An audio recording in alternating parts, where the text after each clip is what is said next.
Okay, so I really don't want to make this video, but I just feel like I'm being led to. So here we go. Um, I just like it seems stupid, but it's also like you have to look at it from a different perspective. This morning, I was going to iron my clothes. So I asked the person at the guest services desk at the shelter where I'm living, just to be clear, for the iron and the ironing board. And I could see the ironing board pretty big, and it was on the other side of the desk. And I just needed the iron, really, because I could just like go on the other side and pick it up.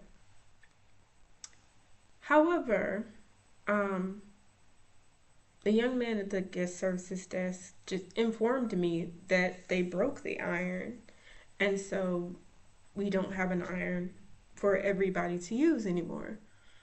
And that may seem like a small thing to people who have irons and readily available in your home. I've been that person before, had a nice, beautiful, wonderful, like well used iron before I got into this position and before I like left to come to Texas and everything else, and my life just like fell off the edge of a cliff. I had access to irons, could buy one easily, go to Walmart, get one off Amazon, something like that. No problem whatsoever. But now I am in a situation because I I can't do that anymore. I don't have the resources to do that anymore. And it really, really, really pissed me off that we're in this position. We're in this together, but we're not.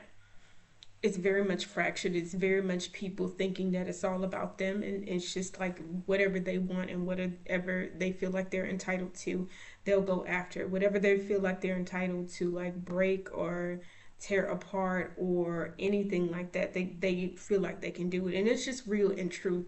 And it's just like a whole bunch of selfishness and a lot of entitlement, honestly, and a lot of narcissistic personalities in these circles.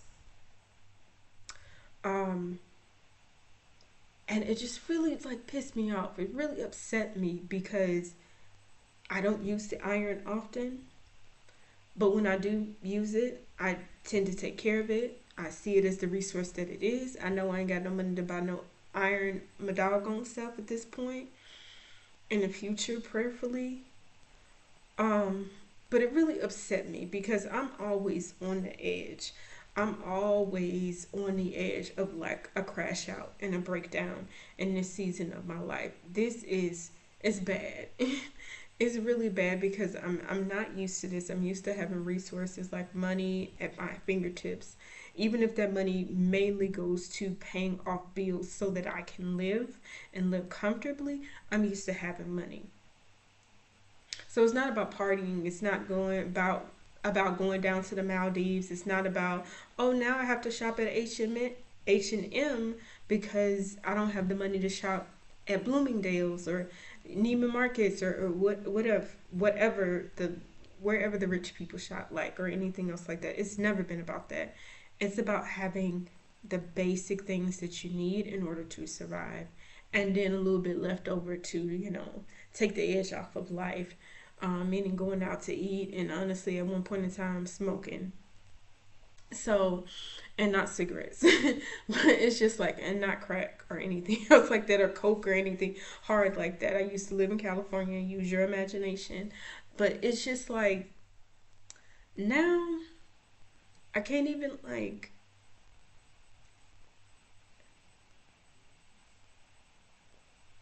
I can't even buy toothpaste for myself. I can't even go into a store and buy some deodorant. Thankfully, like I have those things at my disposal right now, but I can't buy the basic stuff. I can't do for myself. I am struggling with the reality that I'm in this place, but I'm an educated person. I have a job history. I have good references still. I have all the things necessary to get a job, sustain a job, make enough money, to get myself out of this position.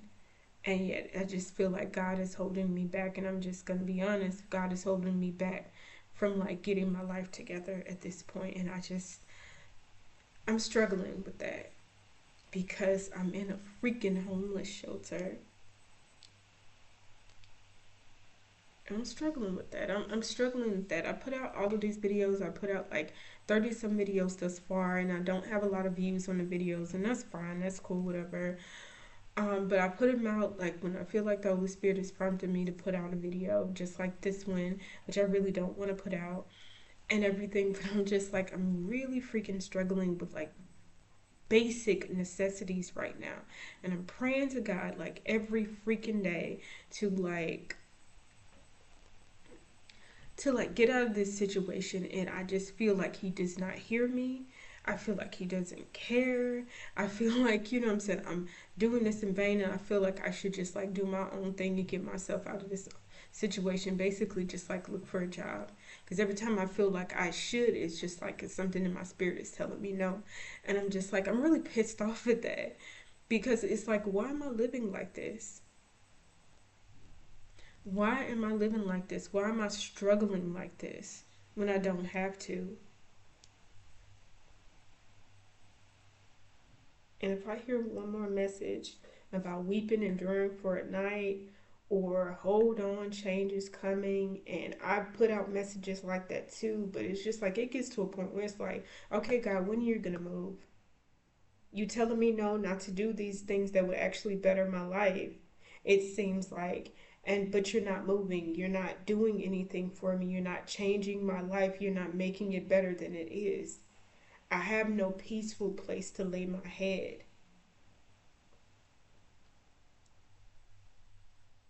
Yeah, it's something like when one person gets sick and they don't cover their mouth, and then another person, like I've seen this happen several times, where one person is sick and then another person, and they don't cover their mouth, they don't take precautions, they don't do anything, they don't get a mask, they don't have tissue around to cover, you know what I'm saying, when they're sneezing or anything else like that, and then it spreads to another person, and then another person, and then next thing you know, everybody in the dorm is coughing and sneezing and hacking. And it's just like, I'm a grown ass woman, why am I sitting up here breathing this contaminated air because somebody decides that they're too immature? Several somebodies actually too freaking immature to cover their mouths, too freaking immature to get some tissue to cover their mouths, right? Or cover their, you know, like their noses or something like that. Too freaking immature to be considerate about everybody else around them. It's like, why am I dealing with this? It's like dealing with a whole bunch of kids. I got people who are antagonistic to me, and I go up in there and I don't pay it. I don't give anybody any issues or no problem. The staff can't say there's any complaints about me. I keep to myself. I keep quiet. I read my books. I'm on my phone. I'm on my computer. I do not really interact with people like that, because I've learned my lesson that a lot of these people up in there are unstable mentally, and I'm just being real.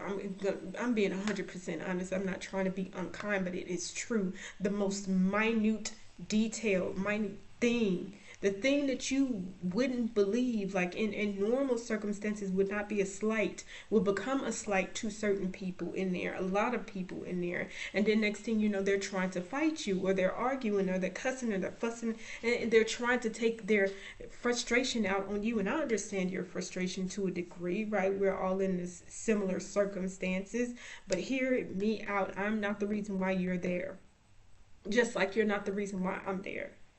I've gotten angry, I've gotten frustrated, I've daydreamed about cussing people out several times, but I don't do it.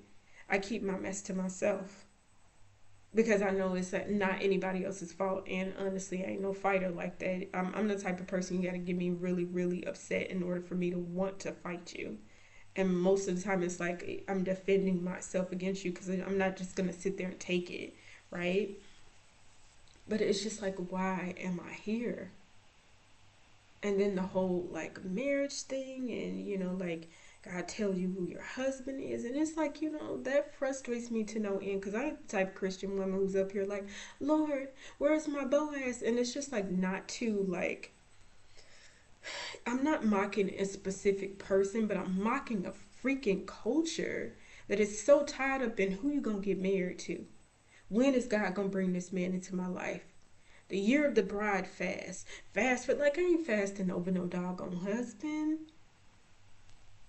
To be honest, I've spent many, many years not even thinking about getting married. Because, and I understand why, because I grew up seeing a lot of toxic, unhealthy situations, a lot of toxic, unhealthy relationships, domestic violence, cheating, lying, like, like abuse of somebody who has a disability, that type of thing. Getting married and the person doesn't even love you, they just want you for a green card, like real true. Like I could make a whole video and it'll probably be like an hour about the messed up relationships that I've seen growing up. So it makes sense that like subconsciously I thought to myself, not for you. Rather be alone than go through all of that mess. Which is true. I'd rather be alone. I'm not going through that. I am not. This is not no Reggie and Kelly Steele type of situation. I ain't going through hell with a man just to say I got a man. And so it's like this, like having this revelation that like from God that like, oh, okay, this person is your husband. Okay, cool. So outside of that, I'm in a shelter right now, Lord. When am I going to get out of this?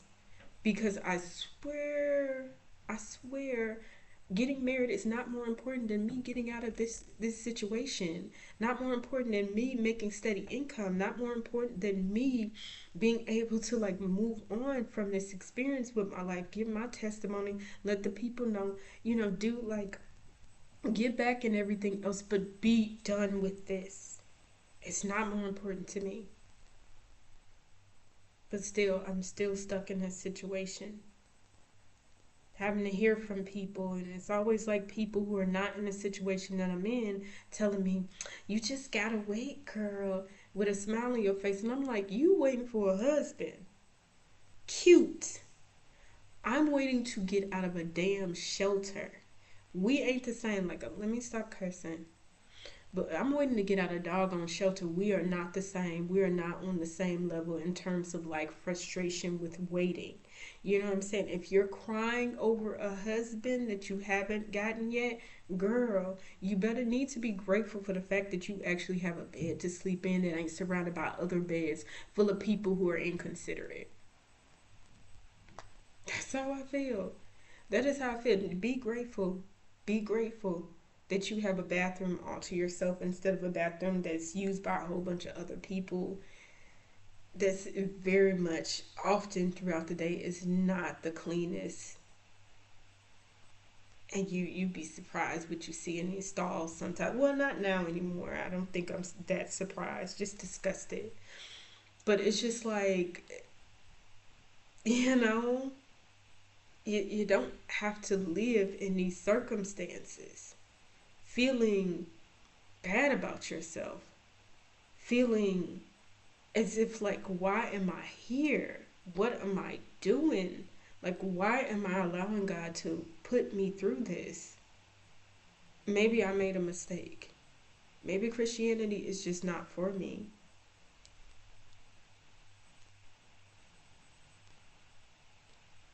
It's just like I don't know. I don't know. I kind of feel like I'm losing my mind in this situation. I remember I used to watch this video and it was I think it was Ariel Fitzpatrick. She talked about like her childhood and how she and her family was homeless and everything else, and the depression that she felt as a child, and like even like the suicidal ideation. I'm not sure if she would describe it as that, like wanting like a car to veer off the road and just like hit you to put you out of your misery.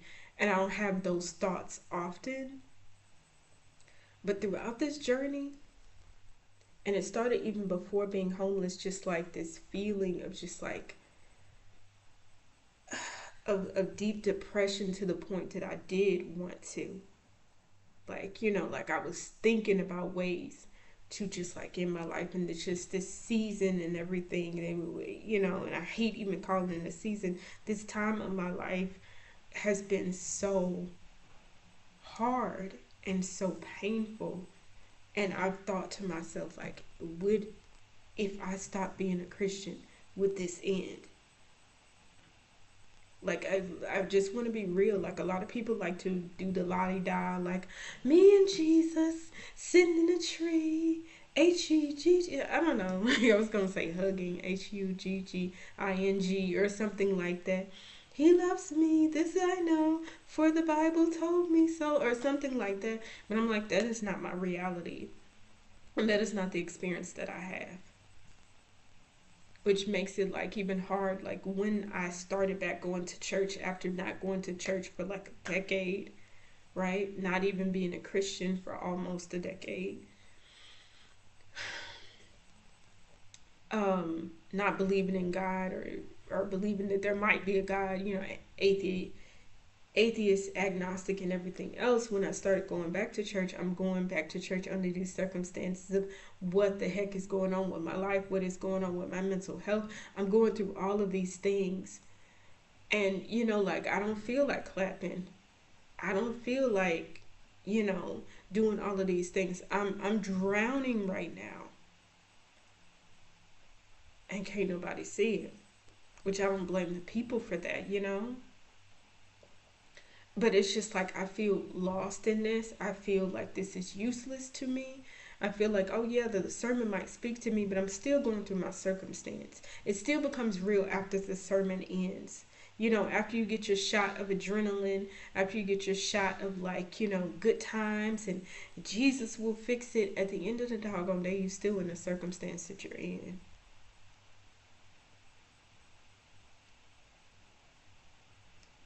And it doesn't make for an excited Christian, at least for me. I'm not happy. I'm not content in the situation that I'm in. I I'm mad at God because it's just like, why do I have to go through this?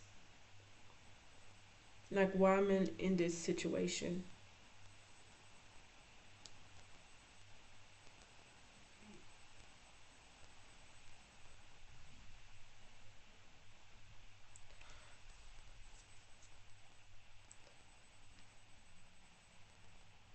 I don't know. I still don't have the answer for this. And I swear it better not be because, like, I'm supposed to, like, get married or something like that. Like, all this for a husband. I don't know. Like, I just kind of feel like it's just, I have to be real about it. I'm just like not happy, and I'm tired and I'm weary, and I just like, there are, like I said before, there's so many times when I want to just like give up on being a Christian because I'm like, this is too much. It's too hard, and I'm just like, I really don't want to do this. Because you also have to think that there are harder things that happen within your life. And it's just like, do I want to freaking endure all of this stuff? And as you can tell, like, I'm trying my hardest not to cuss. Because, like, for the most part, in like my day to day walk in life, I'm just going to be honest and transparent. I do not cuss. But when I get angry or scared or frustrated, that's when the curse words come out. And I'm just like, I'm just going to be honest. I haven't been delivered from that. And I'm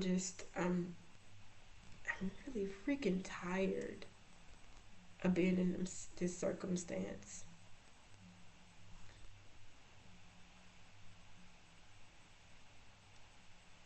I'm just tired. So I don't know. I don't have any like words of hope except for like, if there's anybody else who's like a Christian and just like going through a tough time, I am too. If you're struggling to keep the faith, I am too. And if you're just like wondering why God got you going through this, I am too. And if you're tired of hearing people say, hold on, change is coming, I am too. Because it's just like, it gets frustrating. It gets to the point where it's like, okay, so when change gonna come? Okay, we've been made into it for a night. Okay, but it's been nights. Plural. Not a night, but nights. And where's the morning? When does it come? When does the sun shine on me?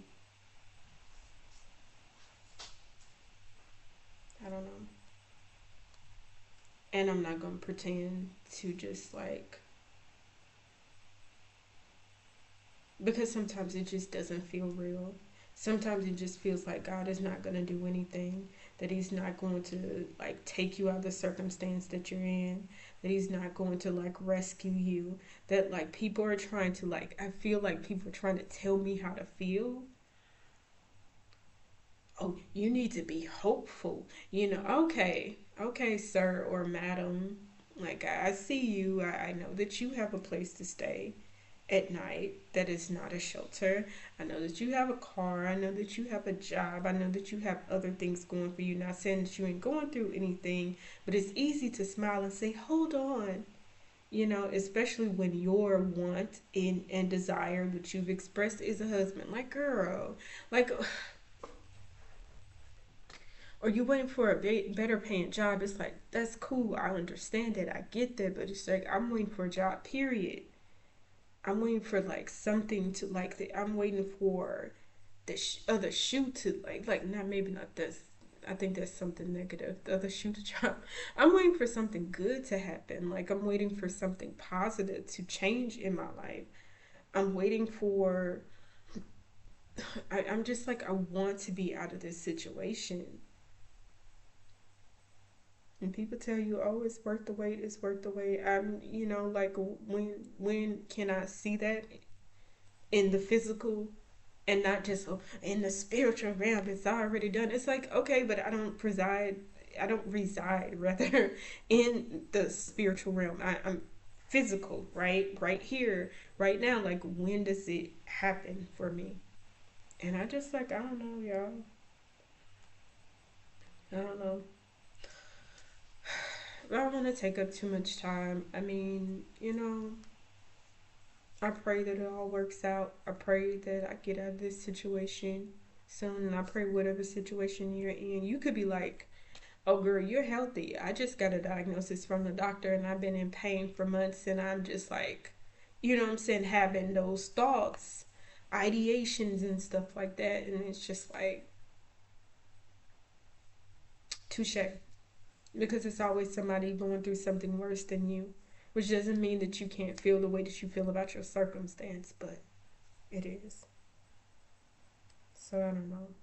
Maybe I just ended with a prayer, man. I don't know if I can say, y'all hold on. I mean, at this point, it's just either hold on and give up. So I don't know. I'll just do a quick prayer and just like that'll be the end of the video. Heavenly Father, it's just like a struggle right now. It's hard to see anything happening. It's hard to see your hand in our situations. In our situations, it's hard to like see the light at the end of the tunnel. It just feels very dark, and it just feels like it's like not going to get better. And I just pray to see um your goodness in the land of the living before we die. Before like we give up on these situations, just pray for hope. That's all. Just pray for hope and strength and just being able to endure and go on. And also pray that this mess does not last much longer, that we're able to get out of these situations, get the healing, get the finances, get the mental like clarity, get the help that we need for ourselves, for our children, for our families, for our communities, etc., etc. I just pray this over us, and I just pray this in your Son Jesus' holy name. Amen. So that's all I want to say. I'm not gonna hit you with the hold on and all this other stuff like that, because it's hard and I'm tired of hearing it. So I know y'all probably tired of hearing it too. So that's all I got. Goodbye, y'all. Hope you have a wonderful, blessed day. Hope you feel better, because I'm hoping that I'll feel better too.